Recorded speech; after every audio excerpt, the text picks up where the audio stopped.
Hey, thanks for stopping by. My name is Tyler, and today I wanted to talk about what I've been studying lately, kind of all of the different things I am working on.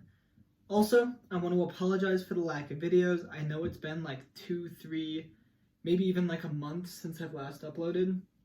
I've just, got busy, blah, blah, blah. I have all the excuses, but I won't bore you with them. So let's get into it. Starting off, let's talk about the Solutions Architect. This is the Associate, it's the SAA 003 exam. Been studying for it, I think, about a month now, and so far I have read Neil Davis's textbook on it, and little tangent here. I have a whole video about that textbook because it is one of the most challenging pieces of text I have ever read. Like, it was kind of brutal to get through, but that's not what this video is about. I will get that one out maybe later this week or next week. So moving on, I went ahead and read that textbook, and then I recently started, and by recently I mean at the start of this week, started watching the A Cloud Guru course for the Solutions Architect. So far, I've been enjoying it. They have a lot of labs and hands-on stuff. So about 30% of the way through that, and just kind of cranking through. I think I will have to do that twice, because if I'm honest with myself, there is a lot. Going based off how much I know is in that textbook, there is a lot that escapes my memory. So I have a lot of work to do before I'm ready for this. I've gotten really good at identifying all the services and just kind of be able to list all the services, even some of the specifics around services on what their use case might be. So I'm getting there. I've definitely learned a bunch in this last month. However, I have a lot more to learn. I might actually have a hard deadline on this exam. Not a hard deadline, like a soft, hard deadline, because on LinkedIn, I found a post by AWS, which it was a webinar that you could attend to earn 50% off your exam voucher. And I attended. It was a 3-hour class. It was all about the structure of the questions you will see on the exam, kind of super high level what you need to know, and then also kind of how to eliminate specific answers from the answer pool, just based off it not being related or knowing one answer is talking about a completely different use case. So that was definitely good. Definitely worth going, even without the discount I get from going to the webinar. So that expires August 30th, which means I will probably have this exam scheduled before August 30th, because I do want to take advantage of this 50% off deal. That worries me kind of a lot, because I do know in this state right now, I just have so much to learn. I'm getting there, but I have a lot to learn.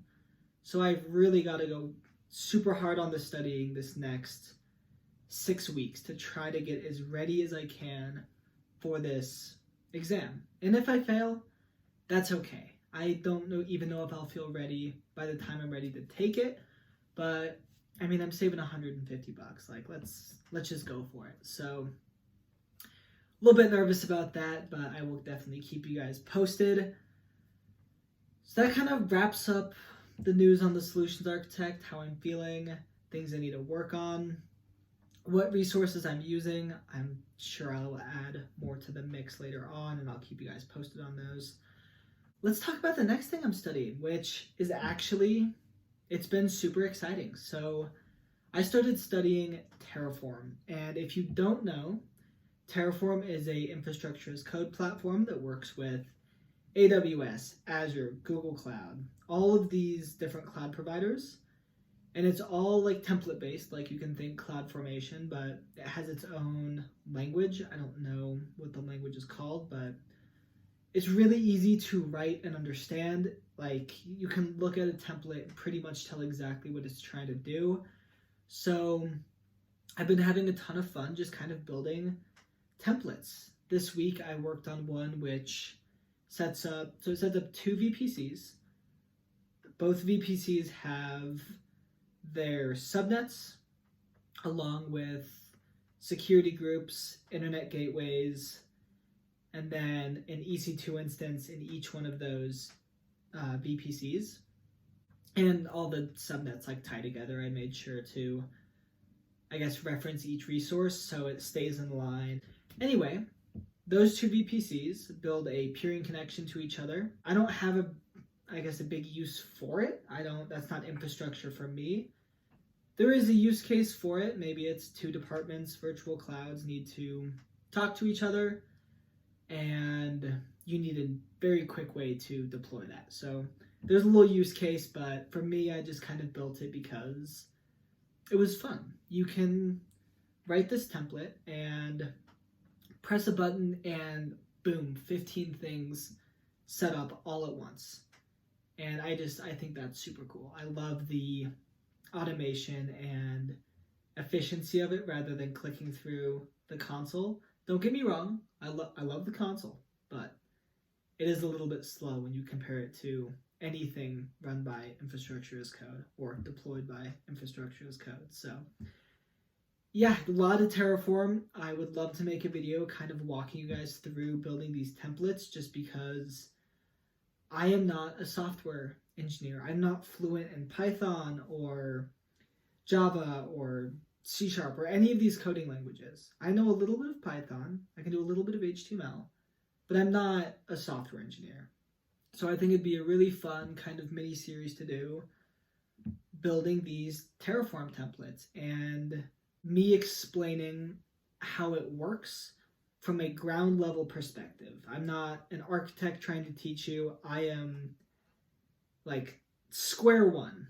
Why is there a bash terminal below my, I don't even know the name of it, I guess main terminal window where your Terraform code sits? What is it there for, right? So I think that'd be super fun, but I did want to let you guys know that I don't know, it's just fun. Like, yeah, just wanted to include that in the video. So that brings us to the third thing I've been studying, which is actually cybersecurity. So when I say cybersecurity, I don't mean I'm studying how to set up a WAF or how to do pen testing. I'm not doing anything super technical yet because I want to focus my technical knowledge on the cloud right now. But I am studying how cybersecurity works in a business, kind of super high level. What are all the little branches? You have your GRC folks and your analyst folks and your architect folks and all of these different roles. And I'm just kind of trying to get a handle on what everyone does. So eventually, when I want to go into cybersecurity, I have a direction to go. I've also been studying what will my first cybersecurity certification be? Because right now, the plan is to get my solutions architect and then kind of start down the security route, because I believe cybersecurity is where I want to be. And the reason I'm studying cloud, like, well, Tyler, why don't you go get your Security Plus? And I'm not doing that right now because I want a very strong foundation of knowledge to build my cybersecurity skill set on.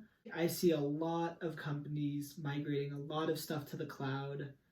Everything seems to get more cloud-based by the day. So if I can understand the cloud really well, and I do understand networking, I have my Network Plus and my CCNA, that sounds like a awesome foundation to build a, I guess, cybersecurity career on. So that's just kind of why I'm studying cloud and kind of where I'm looking to go. But now that tangent's over, what certifications am I thinking of? There's a couple I really like the idea of. So Security Plus is on there because I don't know a lot of cybersecurity. I got some from my CCNA. I can implement security controls on a Cisco switch if I need to. But I don't know cybersecurity. I I have a lot to learn in that field, so maybe the Security Plus is a good place to start because it's very wide and it's very shallow. Also, I was looking at what is it called? I was reading about it today. What is it called?